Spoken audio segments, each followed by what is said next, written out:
कानपुर जिले में पंडित भरगुदत नामक एक बड़े जमींदार थे। मुंशी सत्यनारायण उनके कारिंदा थे। वह बड़े स्वामीभक्त और सच्चरित्र मनुष्य थे। लाखों रुपए की तहसील और हजारों मन अनाज का लेन देन उनके हाथ में था, पर कभी उनकी नियत डावाडोल न होती। उनके सुप्रबंध से रियासत दिनों दिन उन्नति करती जाती थी। ऐसे कर्तव्यपरायण सेवक का जितना सम्मान होना चाहिए उससे अधिक ही होता था। दुख सुख के प्रत्येक अवसर पर पंडित जी उनके साथ बड़ी उदारता से पेश आते। धीरे धीरे मुंशी जी का विश्वास इतना बढ़ा कि पंडित जी ने हिसाब किताब का समझना भी छोड़ दिया। संभव है उनसे आजीवन इसी तरह निभ जाती, पर भावी प्रबल है। प्रयाग में कुंभ लगा तो पंडित जी भी स्नान करने गए। वहां से लौटकर फिर वे घर न आए। मालूम नहीं किसी गड्ढे में फिसल पड़े या कोई जल जंतु उन्हें खींच ले गया। उनका फिर कुछ पता ही न चला। अब मुंशी सत्यनारायण के अधिकार और भी बढ़े। एक हतभागिनी विधवा और 2 छोटे छोटे बच्चों के सिवा पंडित जी के घर में और कोई न था। अंत्येष्टि क्रिया से निवृत्त होकर एक दिन शोकातुर पंडिताइन ने उन्हें बुलाया और रोकर कहा, लाला, पंडित जी हमें मंझधार में छोड़कर सुरपुर को सिधर गए। अब ये नया तुम ही पार लगाओगे तो लग सकती है। ये सब खेती तुम्हारी लगाई हुई है, इसे तुम्हारे ही ऊपर छोड़ती हूँ। ये तुम्हारे बच्चे हैं, इन्हें अपनाओ। जब तक मालिक जिए तुम्हें अपना भाई समझते रहे। मुझे विश्वास है कि तुम उसी तरह इस भार को संभाले रहोगे। सत्यनारायण ने रोते हुए जवाब दिया, भाभी भैया क्या उठ गए? मेरे तो भाग्य ही फूट गए, नहीं तो मुझे आदमी बना देते। मैं उन्हीं का नमक खाकर जिया हूँ और उन्हीं की चाकरी में मरूंगा भी। आप धीरज रखें, किसी प्रकार की चिंता न करें। मैं जीते जी आपकी सेवा से मुंह न मोड़ूंगा। आप केवल इतना कीजिएगा कि मैं जिस किसी की शिकायत करूं उसे डॉट दीजिएगा, नहीं तो ये लोग सिर चक जाएंगे। तो इस घटना के बाद कई वर्षों तक मुंशी जी ने रियासत को संभाला। वह अपने काम में बड़े कुशल थे। कभी एक कौड़ी का भी बल नहीं पड़ा। सारे जिले में उनका सम्मान होने लगा। लोग पंडित जी को भूल सा गए। दरबारों और कमेटियों में वे सम्मिलित होते। जिले के अधिकारी उन्हीं को जमींदार समझते। अन्य रईसों में उनका आदर था, पर मान वृद्धि की महंगी वस्तु है। और भानुकुंवरी अन्य स्त्रियों के सदृश पैसे को खूब पकड़ती। वह मनुष्य की मनोवृत्तियों से परिचित न थी। पंडित जी हमेशा लाला जी को इनाम इकराम देते रहते थे। वे जानते थे कि ज्ञान के बाद ईमान का दूसरा स्तंभ अपनी सुदशा है। इसके सिवा वे खुद भी कभी कागजों की जांच कर लिया करते थे। नामात्र ही को सही, पर इस निगरानी का डर जरूर बना रहता था, क्योंकि ईमान का सबसे बड़ा शत्रु अवसर है। भानुकुंवरी इन बातों को जानती न थी। अतएव अवसर तथा धनाभाव जैसे प्रबल शत्रुओं के पंजे में पड़कर मुंशी जी का ईमान कैसे बेदाग बचता। कानपुर शहर से मिला हुआ, ठीक गंगा के किनारे, एक बहुत आजाद और उपजाऊ गौ था। पंडित जी इस गौ को लेकर नदी किनारे पक्का घाट, मंदिर, बाग, मकान आदि बनवाना चाहते थे, पर उनकी ये कामना सफल न हो सकी। संयोग से अब ये गौ बिकने लगा। उनके जमींदार एक ठाकुर साहब थे। किसी फौजदारी के मामले में फंसे हुए थे। मुकदमा लड़ने के लिए रुपये की चाह थी। मुंशी जी ने कचहरी में ये समाचार सुना। चटपट मोल तोल हुआ। दोनों तरफ गरज थी। सौदा पटने में देर न लगी। बैनामा लिखा गया। रजिस्ट्री हुई। रुपये मौजूद न थे, पर शहर में साख थी। एक महाजन के यहाँ से 30,000 रुपये मंगवाए गए और ठाकुर साहब को नजर किए गए। हाँ, कामकाज की आसानी के ख्याल से ये सब लिखा पढ़ी मुंशी जी ने अपने ही नाम की। क्योंकि मालिक के लड़के अभी नाबालिग थे, उनके नाम से लेने में बहुत झंझट होती और विलंब होने से शिकार हाथ से निकल जाता। मुंशी जी बैनामा लिए असीम आनंद में मग्न भानुकुंवरी के पास आए। पर्दा कराया और यह शुभ समाचार सुनाया। भानुकुंवरी ने सजल नेत्रों से उनको धन्यवाद दिया। पंडित जी के नाम पर मंदिर और घाट बनवाने का इरादा पक्का हो गया। मुंशी जी दूसरे ही दिन उस गौ में आए। आसामी नजराने लेकर नए स्वामी के स्वागत को हाजिर हुए। शहर के रईसों की दावत हुई। लोगों के नावों पर बैठकर गंगा की खूब सैर की। मंदिर आदि बनवाने के लिए आबादी से हटकर रमणीक स्थान चुना गया। यद्यपि इस गौ को अपने नाम लेते समय मुंशी जी के मन में कपट का भाव न था, तथापि 2-4 दिन में ही उनका अंकुर जम गया और धीरे धीरे बढ़ने लगा। मुंशी जी इस गौ के आय व्यय का हिसाब अलग रखते और अपने स्वामिनों को उसका ब्यौरा समझाने की जरूरत न समझते। भानुकुंवरी इन बातों में दखल देना उचित न समझती थी, पर दूसरे कारिंदों से बातें सुन सुनकर उसे शंका होती थी कि कहीं मुंशी जी दगा तो न देंगे। अपने मन का भाव मुंशी से छिपाती थी, इस ख्याल से कि कहीं कारिंदों ने उन्हें हानि पहुंचाने के लिए ये षड्यंत्र न रचा हो। इस तरह कई साल गुजर गए। अब उस कपट के अंकुर ने वृक्ष का रूप धारण किया। भानुकुँवरी को मुंशी जी के उस मार्ग के लक्षण दिखाई देने लगे। उधर मुंशी जी के मन ने कानून से नीति पर विजय पाए। उन्होंने अपने मन में फैसला किया कि गौ मेरा है। हाँ, मैं भानुकुँवरी का 30,000 का ऋणी अवश्य हूँ। वे बहुत करेगी तो अपने रुपये ले लेंगी और क्या कर सकती हैं। मगर दोनों तरफ यह आग अंदर ही अंदर सुलगती रही। मुंशी जी अस्त्रसज्जित होकर आक्रमण के इंतजार में थे और भानुकुँवरी इसके लिए अवसर ढूंढ रही थी। एक दिन उसने साहस करके मुंशी जी को अंदर बुलाया और कहा, लाला जी, बरगदा के मंदिर का काम कब से लगवाइएगा? उसे लिए 8 साल हो गए, अब काम लग जाए तो अच्छा हो। जिंदगी का कौन ठिकाना है, जो काम करना है उसे कर ही डालना चाहिए। इस ढंग से इस विषय को उठाकर भानुकुँवरी ने अपनी चतुराई का अच्छा परिचय दिया। मुंशी जी भी दिल में इसके कायल हो गए। जरा सोच कर बोले, इरादा तो मेरा कई बार हुआ, पर मौके की जमीन नहीं मिलती। गंगा तट की जमीन असामियों के जोत में है और वे किसी तरह छोड़ने पर राजी नहीं। भानुकुँवरी, ये बात तो आज मुझे मालूम हुई। 8 साल हुए, इस गौ के विषय में आपने कभी भूल कर भी दी तो चर्चा नहीं की। मालूम नहीं कितनी तहसील है, क्या मुनाफा है, कैसा गौ है, कुछ सीर होती है या नहीं। जो कुछ करते हैं आप ही करते हैं और करेंगे, पर मुझे भी तो मालूम होना चाहिए। मुंशी जी संभल उठे। उन्हें मालूम हो गया कि इस चतुर स्त्री से बाजी ले जाना मुश्किल है। गौ लेना ही है तो अब क्या डर। खुलकर बोले, आपको इससे कोई सरोकार न था, इसलिए मैंने व्यर्थ कष्ट देना मुनासिब न समझा। भानुकुँवरी के हृदय में कुठार सा लगा। पर्दे से निकल आई और मुंशी जी की तरफ तेज आंखों से देखकर बोली, आप क्या कहते हैं? आपने गौ मेरे लिए लिया था या अपने लिए? रुपये मैंने दिए या आपने? उस पर जो खर्च पड़ा वह मेरा था या आपका? मेरी समझ में नहीं आता कि आप कैसी बातें करते हैं। मुंशी जी ने सावधानी से जवाब दिया, ये तो आप जानती हैं कि गौ हमारे नाम से बसा हुआ है। रुपया जरूर आपका लगा, पर मैं उसका देनदार हूँ। रहा तहसील वसूल का खर्च, ये सब मैंने अपने पास से दिया है। उसका हिसाब किताब, आय व्यय सब रखता गया हूँ। भानुकुँवरी ने क्रोध से कौपते हुए कहा, इस कपट का फल आपको अवश्य मिलेगा। आप इस निर्दयता से मेरे बच्चों का गला नहीं काट सकते। मुझे नहीं मालूम था कि आपने हृदय में छुरी छिपा रखी है, नहीं तो यह नौबत ही क्यों आती। खैर, अब से मेरी रोकड़ और बही खाता आप कुछ न छुए। मेरा जो कुछ होगा ले लूंगी। जाए, एकांत में बैठकर सोचिए। पाप से किसी का भला नहीं होता। तुम समझते होगे कि बालक अनाथ हैं, इनकी संपत्ति हजम कर लूंगा। इस भूल में न रहना, मैं तुम्हारे घर की ईद तक बिकवा लूंगी। ये कहकर भानुकुँवरी फिर पर्दे की आड़ में आ बैठी और रोने लगी। स्त्रियां क्रोध के बाद किसी न किसी बहाने रोया करती हैं। लाला साहब को कोई जवाब न सूझा। यहाँ से उठाए और दफ्तर जाकर कागज उलट पलट करने लगे, पर भानुकुँवरी भी उनके पीछे पीछे दफ्तर में पहुंची और दौड़कर बोली, मेरा कोई कागज मत छूना, नहीं तो बुरा होगा। तुम विषैले सांप हो, मैं तुम्हारा मुंह नहीं देखना चाहती। मुंशी जी कागजों में कुछ काट छांट करना चाहते थे, पर विवश हो गए। खजाने की कुंजी निकाल कर फेंक दी, बही खाते पटक दिए, किवाड़ धड़ाके से बंद किए और हवा की तरह सन से निकल गए। कपट में हाथ तो डाला, पर कपट मंत्र न जाना। दूसरे कारिंदों ने ये कैफियत सुनी तो फूले न समाये। मुंशी जी के सामने उनकी दाल न गलने पाती। भानुकुँवरी के पास आकर वे आग पर तेल छिड़कने लगे। सब लोग इस विषय में सहमत थे कि मुंशी सत्यनारायण ने विश्वासघात किया है। मालिक का नमक उनकी हड्डियों से फूट फूट कर निकलेगा। दोनों ओर से मुकदमेबाजी की तैयारियां होने लगी। एक तरफ न्याय का शरीर था, दूसरी ओर न्याय की आत्मा। प्रकृति का पुरुष से लड़ने का साहस हुआ।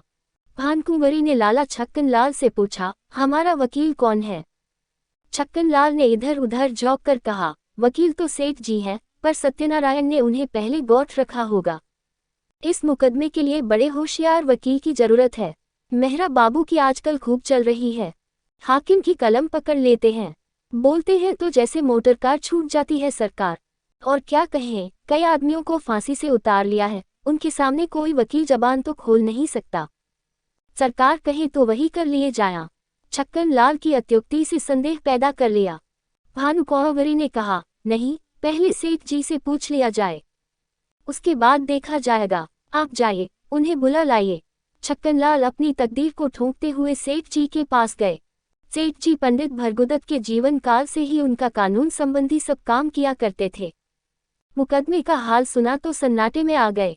सत्यनारायण को ये बड़ा नेकनीयत आदमी समझते थे। उनके पतन से बड़ा खेद हुआ। उसी वक्त आए भानुकुँवरी ने रो रो कर उनसे अपनी विपत्ति की कथा कही और अपने दोनों लड़कों को उनके सामने खड़ा करके बोली, आप इन अनाथों की रक्षा कीजिए, इन्हें मैं आपको सौंपती हूँ। सेठ जी ने समझौते की बात छेड़ी। बोले, आपस की लड़ाई अच्छी नहीं। भानुकुँवरी, अन्याय के साथ लड़ना ही अच्छा है। सेठ जी, पर हमारा पक्ष निर्बल है। भानुकुँवरी फिर पर्दे से निकल आई और विस्मित होकर बोली, क्या हमारा पक्ष निर्बल है? दुनिया जानती है कि गौ हमारा है, उसे हमसे कौन ले सकता है? नहीं, मैं सुलह कभी न करूंगी। आप कागजों को देखें, मेरे बच्चों की खातिर ये कष्ट उठाएं। आपका परिश्रम निष्फल न जाएगा। सत्यनारायण की नीयत पहले खराब न थी। देखिए, जिस मिति में गौ लिया गया है, उस मिति में 30,000 का क्या खर्च दिखाया गया है। अगर उसने अपने नाम उधार लिखा हो तो देखिए वार्षिक सूद चुकाया गया या नहीं। ऐसे नरपिशाच से मैं कभी सुलह न करूंगी। सेठ जी ने समझ लिया कि इस समय समझाने बुझाने से कुछ काम न चलेगा। कागजात देखें, अभियोग चलाने की तैयारियां होने लगी। फोर मुंशी सत्यनारायण लाल खिसियाए हुए मकान पहुंचे। लड़के ने मिठाई मांगी, उसे पीटा। स्त्री पर इसलिए बरस पड़े कि उसने क्यों लड़के को उनके पास जाने दिया। अपनी वृद्धा माता को डॉट कर कहा, तुमसे इतना भी नहीं हो सकता कि जरा लड़के को बहलाओ। एक तो मैं दिन भर का थका मौदा घर आऊं और फिर लड़के को खिलाऊं। मुझे दुनिया में न और कोई काम है न धंधा।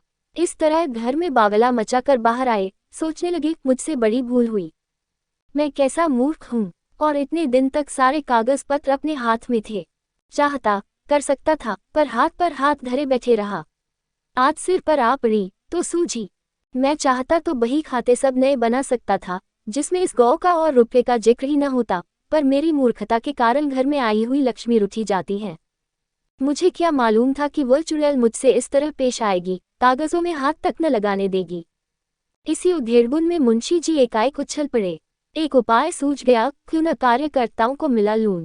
यद्यपि मेरी सख्ती के कारण वे सब मुझसे नाराज थे और इस समय सीधे बात भी न करेंगे, तथापि उनमें ऐसा कोई भी नहीं जो प्रलोभन से मुट्ठी में न आ जाए।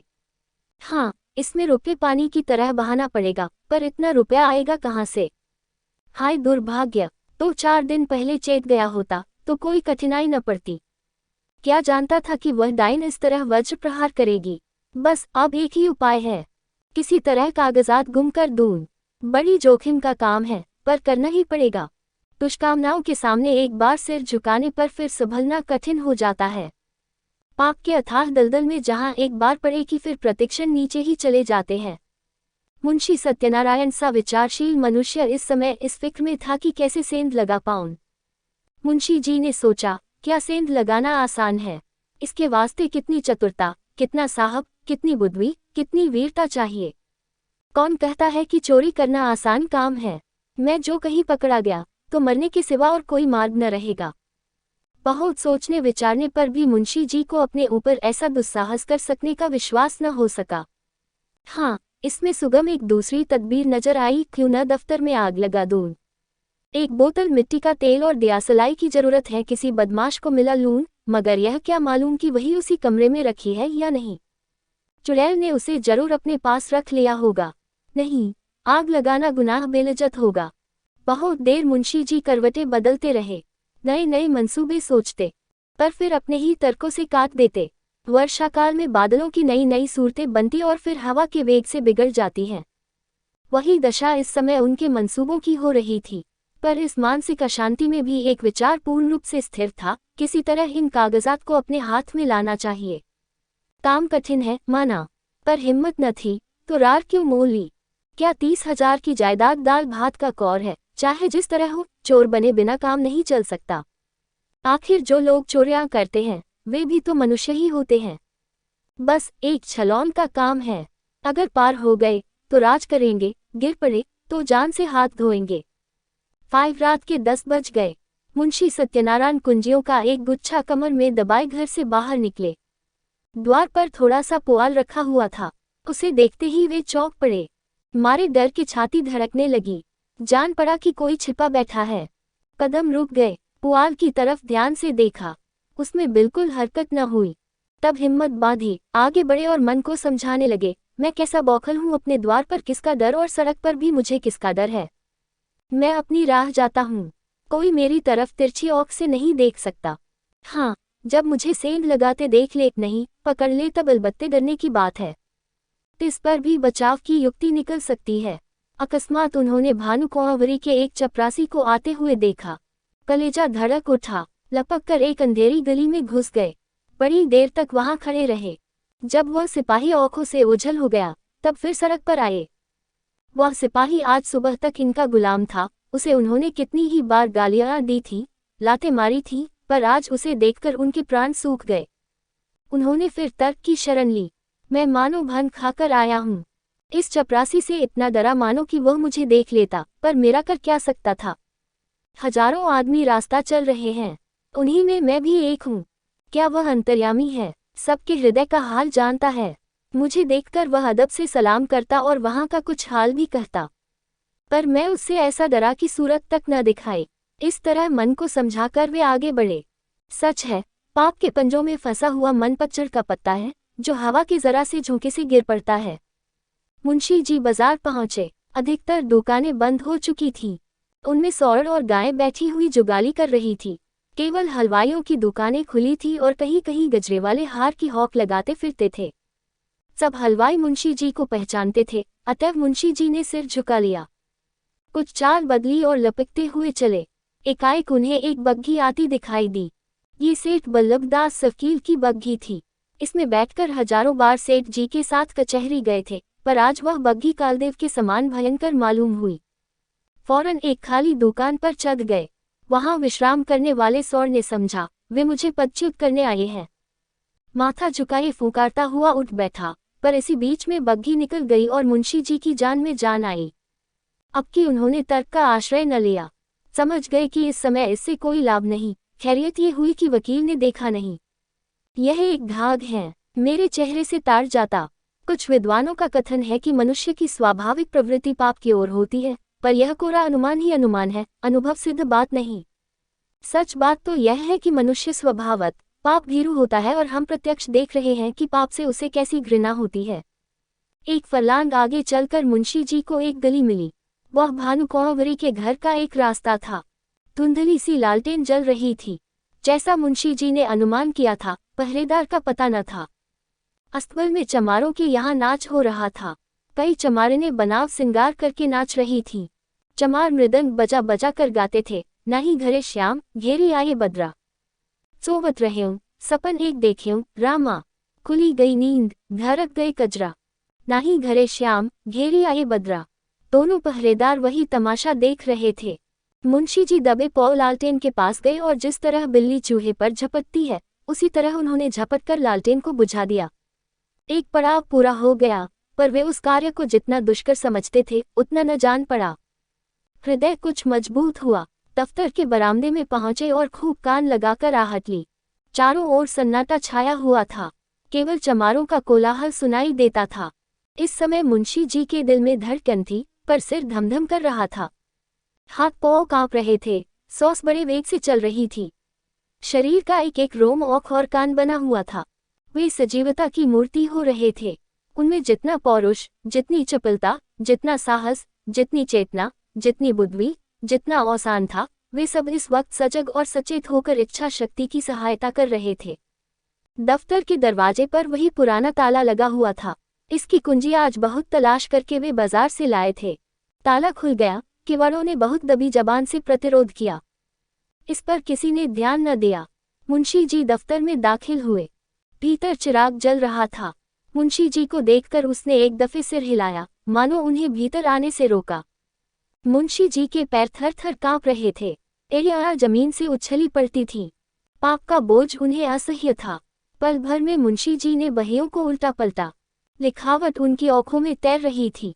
इतना अवकाश कहाँ था कि जरूरी कागजात छौंट लेते। उन्होंने सारी बहियों को समेटकर एक गट्ठर बनाया और सिर पर रखकर तीर के समान कमरे के बाहर निकल आए। उस पाप की गठरी को लादे हुए वह अंधेरी गली से गायब हो गए।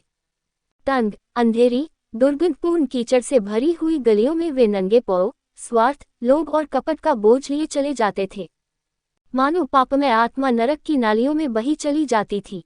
बहुत दूर तक भटकने के बाद वे गंगा किनारे पहुंचे। जिस तरह कलुषित हृदयों में कहीं कहीं धर्म का धुंधला प्रकाश रहता है, उसी तरह नदी की काली सतह पर तारे झिलमिला रहे थे। तट पर कई साधु धूनी जमाए पड़े थे। ज्ञान की ज्वाला मन की जगह बाहर दहक रही थी। मुंशी जी ने अपना गट्ठर उतारा और चादर से खूब मजबूत बांध कर बलपूर्वक नदी में फेंक दिया। सोती हुई लहरों में कुछ हलचल हुई और फिर सन्नाटा हो गया। मुंशी सत्यनारायण लाल के घर में 2 स्त्रियां थीं, माता और पत्नी। वे दोनों अशिक्षिता थीं। इस पर भी मुंशी जी को गंगा में डूब मरने या कहीं भाग जाने की जरूरत न होती थी। न वे बॉडी पहनती थी, न मोजे जूते, न हारमोनियम पर गा सकती थी। यहाँ तक कि उन्हें साबुन लगाना भी न आता था। हेयरपिन, ब्रोचेज, जैकेट आदि परमावश्यक चीजों का तो नाम ही नहीं सुना था। बहू में आत्मसम्मान जरा भी नहीं था, न सास में आत्मगौरव का जोश। बहू अब तक सास की घुड़कियां भीगी बिल्ली की तरह सह लेती थी। हाँ मूर्खे, सास को बच्चे के नहलाने धुलाने, यहाँ तक कि घर में झाड़ू देने से भी घृणा न थी। हाँ ज्ञानांधे। बहू स्त्री क्या थी, मिट्टी का लोंदा थी। 1 पैसे की जरूरत होती तो सास से मांगती। सारांश ये कि दोनों स्त्रियां अपने अधिकारों से बेखबर, अंधकार में पड़ी हुई पशुवत जीवन व्यतीत करती थीं। ऐसी फुहर थी कि रोटियां भी अपने हाथों से बना लेती थी। कंजूसी के मारे दालमोट, समोसे कभी बाजार से न मंगाती। आगरे वाले की दुकान की चीजें खाई होती तो उनका मजा जानती। बुढ़िया खूसट दवा दर्पण भी जानती थी। बैठी बैठी घास पात कूटा करती। मुंशी जी ने माँ के पास जाकर कहा, अम्मा अब क्या होगा? भानुकुँवरी ने मुझे जवाब दे दिया। माता ने घबरा कर पूछा, जवाब दे दिया? मुंशी, हाँ बिल्कुल बेकसूर। माता, क्या बात हुई? भानुकुँवरी का मिजाज तो ऐसा न था। मुंशी, बात कुछ न थी। मैंने अपने नाम से जो गौ लिया था, उसे मैंने अपने अधिकार में कर लिया। कल मुझसे और उनसे साफ साफ बातें हुई। मैंने कह दिया कि गौ मेरा है, मैंने अपने नाम से लिया है, उसमें तुम्हारा कोई इजारा नहीं। बस बिगड़ गई, जो मुंह में आया बकती रही। उसी वक्त मुझे निकाल दिया और धमका कर कहा, मैं तुमसे लड़कर अपना गौ ले लूंगी। अब आज ही उनकी तरफ से मेरे ऊपर मुकदमा दायर होगा, मगर इससे होता क्या है? गौ मेरा है, उस पर मेरा कब्जा है। 1 नहीं 1000 मुकदमे चलाएं, डिग्री मेरी होगी। माता ने बहू की तरफ मर्मांतक दृष्टि से देखा और बोली, क्यों भैया? वो गौ लिया तो था तुमने उन्हीं के रुपये से और उन्हीं के वास्ते। मुंशी, लिया था तब लिया था, अब मुझसे ऐसा आबाद और मालदार गौ नहीं छोड़ा जाता। वह मेरा कुछ नहीं कर सकती, मुझसे अपना रुपया भी नहीं ले सकती। 150 गौ तो हैं, तब भी हवस नहीं मानती। माना बेटा, किसी के धन ज्यादा होता है तो वह उसे फिक थोड़े ही देता है। तुमने अपनी नीयत बिगाड़ी, यह अच्छा काम नहीं किया। दुनिया तुम्हें क्या कहेगी? और दुनिया चाहे कहे या न कहे, तुमको भला ऐसा करना चाहिए कि जिसकी गोद में इतने दिन पले, जिसका इतने दिनों तक नमक खाया, अब उसी से दगा करो। नारायण ने तुम्हें क्या नहीं दिया? मजे से खाते हो, पहनते हो, घर में नारायण का दिया 4 पैसा है, बाल बच्चे हैं, और क्या चाहिए? मेरा कहना मानो, इस कलंक का टीका अपने माथे न लगाओ। यह अपजस मत लो। बरकत अपनी कमाई में होती है, हराम की कौड़ी कभी नहीं फलती। मुंशी, ऐसी बातें बहुत सुन चुका हूँ। दुनिया उन पर चलने लगे तो सारे काम बंद हो जाया। मैंने इतने दिनों इनकी सेवा की, मेरी ही बदौलत ऐसे ऐसे 4-5 गौ बढ़ गए।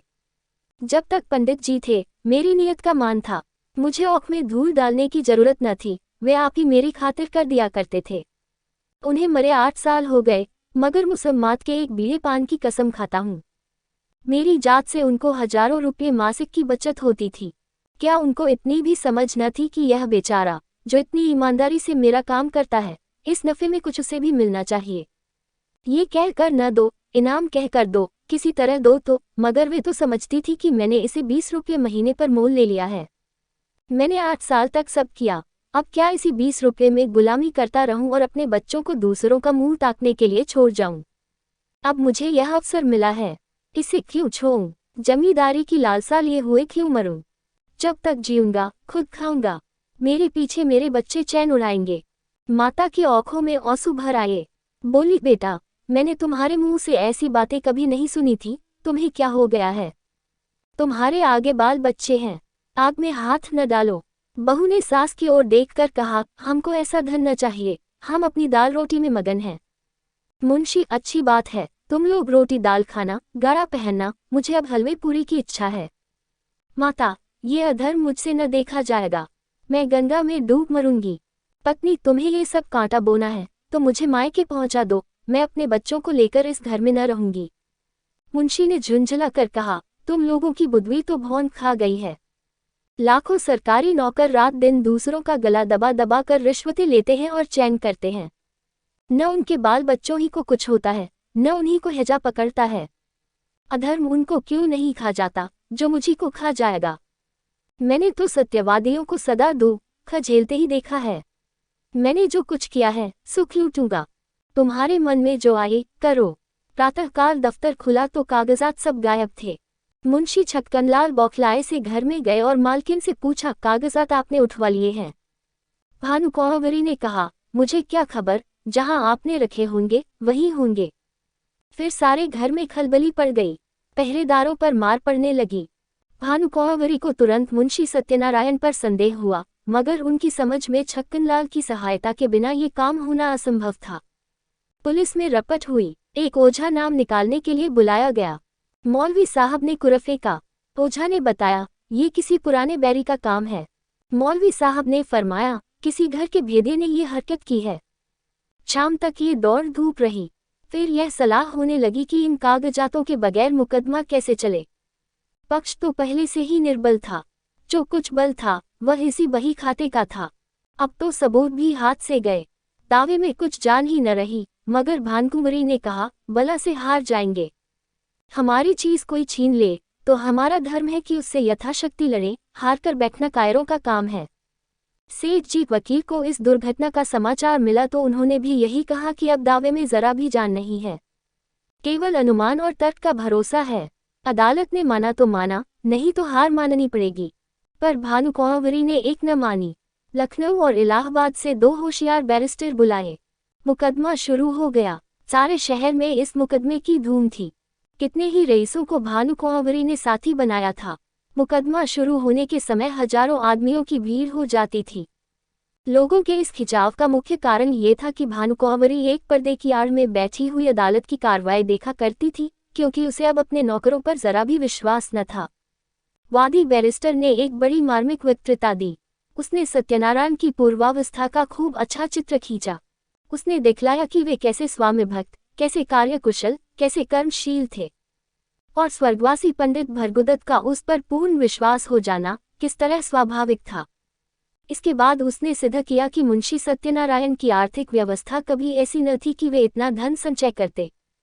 अंत में उसने मुंशी जी की स्वार्थपरता, कूटनीति, निर्दयता और विश्वासघातकता का ऐसा घृणोत्पादक चित्र खींचा कि लोग मुंशी जी को गोलियां देने लगे। इसके साथ ही उसने पंडित जी के अनाथ बालकों की दशा का बड़ा करुणोत्पादक वर्णन किया। कैसे शोक और लज्जा की बात है कि ऐसा चरित्रवान, ऐसा नीति कुशल मनुष्य इतना गिर जाए कि अपने स्वामी के अनाथ बालकों की गर्दन पर छुरी चलाने पर संकोच न करे। मानव पतन का ऐसा करुण, ऐसा हृदय विदारक उदाहरण मिलना कठिन है। इस कुटिल कार्य के परिणाम की दृष्टि से इस मनुष्य के पूर्व परिचित सद्गुणों का गौरव लुप्त हो जाता है, क्योंकि वे असली मोती नहीं, नकली कौच के दाने थे, जो केवल विश्वास जमाने के निमित्त दर्शाए गए थे। वह केवल सुंदर जाल था, जो एक सरल हृदय और छल छल से दूर रहने वाले रईस को फंसाने के लिए फैलाया गया था। इस नर पशु का अंतःकरण कितना अंधकार में, कितना कपटपूर्ण, कितना कठोर है, और इसकी दुष्टता कितनी घोर, कितनी अपावन है। अपने शत्रु के साथ दया करना एक बार तो क्षम्य है, मगर इस मलिन हृदय मनुष्य ने उन बेकसों के साथ दगा दिया है, जिन पर मानव स्वभाव के अनुसार दया करना उचित है। यदि आज हमारे पास बही खाते मौजूद होते, अदालत पर सत्यनारायण की सत्यता स्पष्ट रूप से प्रकट हो जाती, पर मुंशी जी के बर्खास्त होते ही दफ्तर से उनका लुप्त हो जाना भी अदालत के लिए एक बड़ा सबूत है। शहर में कई रईसों ने गवाही दी, पर सुनी सुनाई बातें जिरह में उखड़ गईं। दूसरे दिन फिर मुकदमा पेश हुआ। प्रतिवादी के वकील ने अपनी वक्तृता शुरू की। उसमें गंभीर विचारों की अपेक्षा हास्य का आधिक्य था। ये एक विलक्षण न्याय सिद्धांत है कि किसी धनाढ्य मनुष्य का नौकर जो कुछ खरीदे, वह उसके स्वामी की चीज समझी जाए। इस सिद्धांत के अनुसार हमारी गवर्नमेंट को अपने कर्मचारियों की सारी संपत्ति पर कब्जा कर लेना चाहिए। ये स्वीकार करने में हमको कोई आपत्ति नहीं कि हम इतने रुपयों का प्रबंध न कर सकते थे और यह धन हमने स्वामी ही से ऋण लिया। पर हमसे ऋण चुकाने का कोई तकाजा न करके वह जायदाद ही मौगी जाती है। यदि हिसाब के कागजात दिखलाए जाया तो वे साफ बता देंगे कि मैं सारा ऋण दे चुका। हमारे मित्र ने कहा कि ऐसी अवस्था में बहियों का गुम हो जाना भी अदालत के लिए एक सबूत होना चाहिए।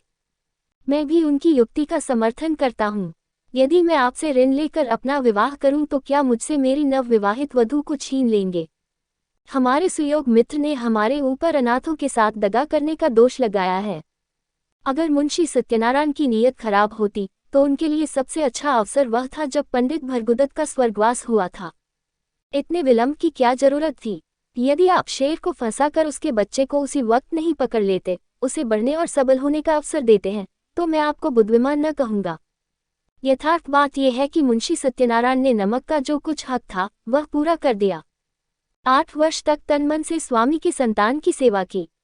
आज उन्हें अपनी साधुता का जो फल मिल रहा है वह बहुत ही दुख खजनक और हृदय विदारक है। इसमें भानु कुंवरी का दोष नहीं, वे एक गुण संपन्न महिला है, मगर अपनी जाति के अवगुण उनमें भी विद्यमान है।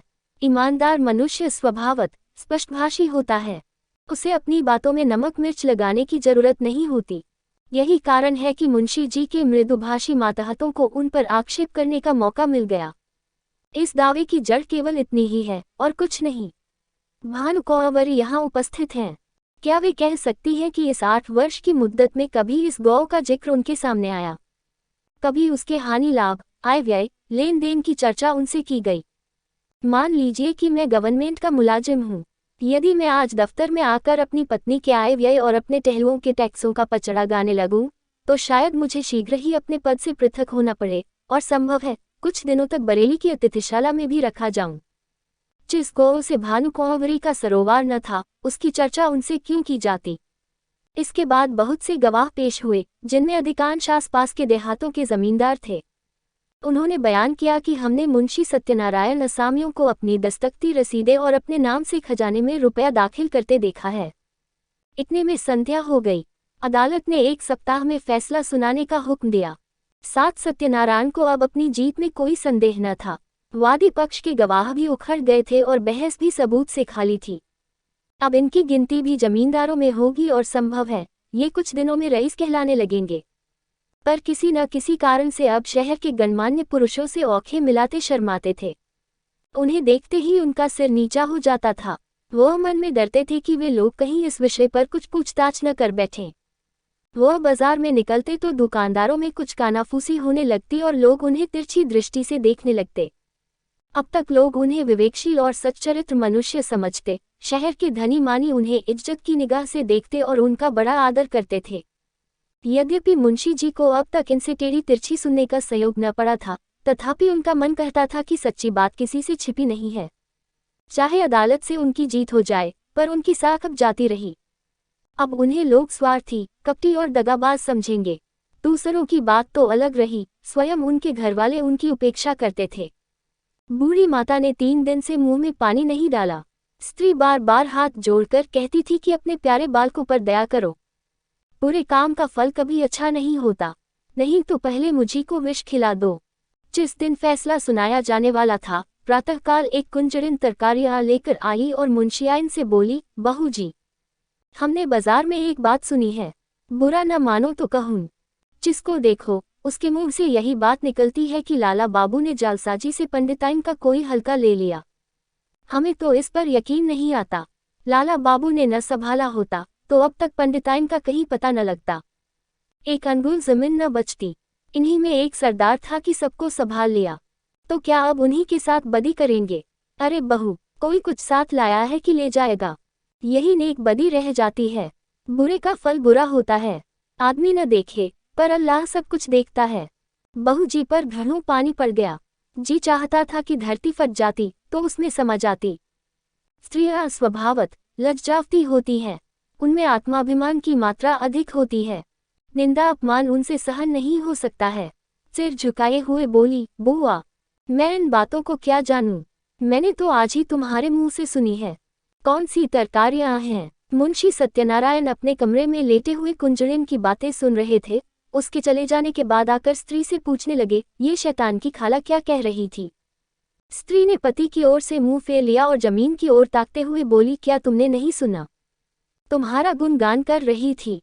तुम्हारे पीछे देखो, किस किस के मुंह से ये बातें सुननी पड़ती हैं और किस किस से मुंह छिपाना पड़ता है। मुंशी जी अपने कमरे में लौट आए। स्त्री को कुछ उत्तर नहीं दिया। आत्मा लज्जा से परास्त हो गई। जो मनुष्य सदैव सर्व सम्मानित रहा हो, जो सदा आत्माभिमान से सिर उठाकर चलता रहा हो, जिसकी सुकृति की सारे शहर में चर्चा होती हो, वह कभी सर्वथा लज्जाशून्य नहीं हो सकता। लज्जा कुपथ की सबसे बड़ी शत्रु है। कुवासनाओं के भ्रम में पड़कर मुंशी जी ने समझा था, मैं इस काम को ऐसी गुप्त रीति से पूरा कर ले जाऊंगा कि किसी को कानो कान खबर न होगी, पर उनका यह मनोरथ सिद्ध न हुआ। बाधाएं आ खड़ी हुई। उनके हटाने में उन्हें बड़े दुस्साहस से काम लेना पड़ा, पर यह भी उन्होंने लज्जा से बचने के निमित्त किया, जिसमें ये कोई न कहे कि अपनी स्वामिनी को धोखा दिया। इतना यत्न करने पर भी निंदा से न बच सके। बाजार का सौदा बेचने वालियां भी अब अपमान करती हैं। कुवासनाओं से दबी हुई लज्जा शक्ति इस कड़ी चोट को सहन न कर सकी। मुंशी जी सोचने लगे, अब मुझे धन संपत्ति मिल जाएगी, ऐश्वर्यवान हो जाऊंगा, परंतु निंदा से मेरा पीछा न छूटेगा। अदालत का फैसला मुझे लोक निंदा से न बचा सकेगा। ऐश्वर्य का फल क्या है? मान और मर्यादा। उसे हाथ धो बैठा तो ऐश्वर्य को लेकर क्या करूंगा? चित्त की शक्ति खोकर, लोक लज्जा सहकर, जन समुदाय में नीच बनकर और अपने घर में कलह का बीज बोकर यह संपत्ति मेरे किस काम आएगी? और यदि वास्तव में कोई न्याय शक्ति हो और वह मुझे इस कुकृत्य का दंड दे, तो मेरे लिए सिवा मुख में कालिख लगाकर निकल जाने के और कोई मार्ग न रहेगा। सत्यवादी मनुष्य पर कोई विपत्ति पड़ती है तो लोग उनके साथ सहानुभूति करते हैं। दुष्टों की विपत्ति लोगों के लिए व्यंग्य की सामग्री बन जाती है। उस अवस्था में ईश्वर अन्याय ठहराया जाता है, मगर दुष्टों की विपत्ति ईश्वर के न्याय को सिद्ध करती है। परमात्मन, इस दुर्दशा से किसी तरह मेरा उद्धार करो। क्यों न जाकर मैं भानुकुंवरी के पैरों पर गिर पड़ूं और विनय करूं कि यह मुकदमा उठा लो। शोक, पहले यह बात मुझे क्यों न सूझी? अगर कल तक मैं उनके पास चला गया होता तो बात बन जाती, पर अब क्या हो सकता है? आज तो फैसला सुनाया जाएगा। मुंशी जी देर तक इसी विचार में पड़े रहे, पर कुछ निश्चय न कर सके कि क्या करें। भानुकुंवरी को भी विश्वास हो गया कि अब गौ हाथ से गया। बेचारी हाथ मल कर रह गई। रात भर उसे नींद न आई। रह रहकर मुंशी सत्यनारायण पर क्रोध आता था। हाय पापी, ढोल बजाकर मेरा 50,000 का माल लिए जाता है और मैं कुछ नहीं कर सकती। आजकल के न्याय करने वाले बिल्कुल औख के अंधे हैं। जिस बात को सारी दुनिया जानती है, उसमें भी उनकी दृष्टि नहीं पहुंचती। बस दूसरों को औखों से देखते हैं। कोरे कागजों के गुलाम हैं। न्याय वह है जो दूध का दूध, पानी का पानी कर दे, यह नहीं कि खुद ही कागजों के धोखे में आ जाए, खुद ही पाखंडियों के जाल में फंस जाए। इसी से तो ऐसी छली, कपटी, दगाबाज और दुरात्माओं का साहस बढ़ गया है। खैर, गौ जाता है तो जाए, लेकिन सत्यनारायण, तुम शहर में कहीं मुंह दिखाने के लायक भी न रहे। इस ख्याल से भानुकुंवरी को कुछ शांति हुई। शत्रु की हानि मनुष्य को अपने लाभ से भी अधिक प्रिय होती है। मानव स्वभाव ही कुछ ऐसा है। तुम हमारा एक गौ ले गए, नारायण चाहेंगे तो तुम भी इससे सुख न पाओगे। तुम आप नरक की आग में जलोगे। तुम्हारे घर में कोई दिया जलाने वाला न रह जाएगा। फैसले का दिन आ गया। आज इजलास में बड़ी भीड़ थी। ऐसे ऐसे महानुभाव उपस्थित थे जो बगुलों की तरह अफसरों की बधाई और विदाई के अवसरों ही में नजर आया करते हैं। वकीलों और मुख्तारों की पलटन भी जमा थी। नियत समय पर जज साहब ने इजलास सुशोभित किया। विस्तृत न्याय भवन में सन्नाटा छा गया। अहमद ने संदूक से तजवीज निकाली। लोग उत्सुक होकर एक एक कदम और आगे खिसक गए। जज ने फैसला सुनाया। मुद्दई का दावा खारिज। दोनों पक्ष अपना अपना खर्च सह लें। यद्यपि फैसला लोगों के अनुमान के अनुसार ही था, तथापि जज के मुंह से उसे सुनकर लोगों में हलचल सी मच गई। उदासीन भाव से फैसले पर आलोचनाएं करते हुए लोग धीरे धीरे कमरे से निकलने लगे। एकाएक भानुकुंवरी घूंघट निकाले इजलास पर आकर खड़ी हो गई। जाने वाले लौट पड़े। जो बाहर निकल गए थे, दौड़कर आ गए और कौतूहलपूर्वक भानुकुंवरी की तरफ ताकने लगे। भानुकुंवरी ने कपित स्वर में जज से कहा, सरकार, यदि हुक्म दे तो मैं मुंशी जी से कुछ पूछूं। यद्यपि ये बात नियम के विरुद्ध थी, तथापि जज ने दयापूर्वक आज्ञा दे दी।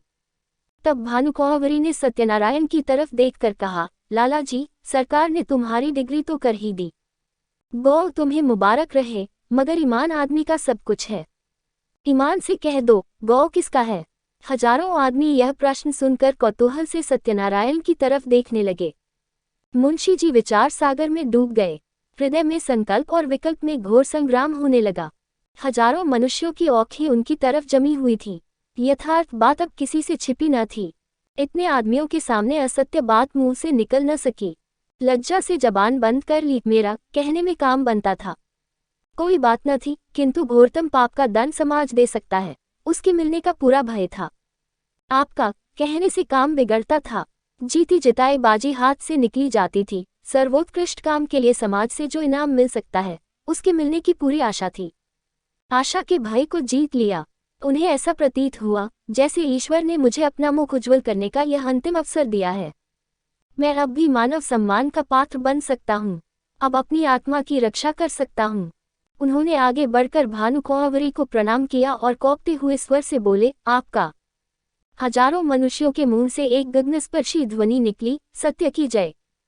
जज ने खड़े होकर कहा, ये कानून का न्याय नहीं, ईश्वरीय न्याय है।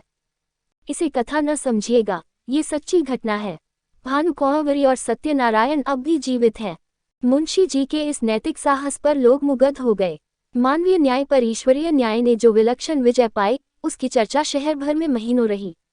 भानुकुँवरी मुंशी जी के घर गई, उन्हें मना कर लाई। फिर अपना सारा कारोबार उन्हें सौंपा और कुछ दिनों उपरांत ये गौ उन्हीं के नाम हिब्बा कर दिया। मुंशी जी ने भी उसे अपने अधिकार में रखना उचित न समझा, कृष्णार्पण कर दिया। अब इसकी आमदनी दीन दुखियों और विद्यार्थियों की सहायता में खर्च होती है।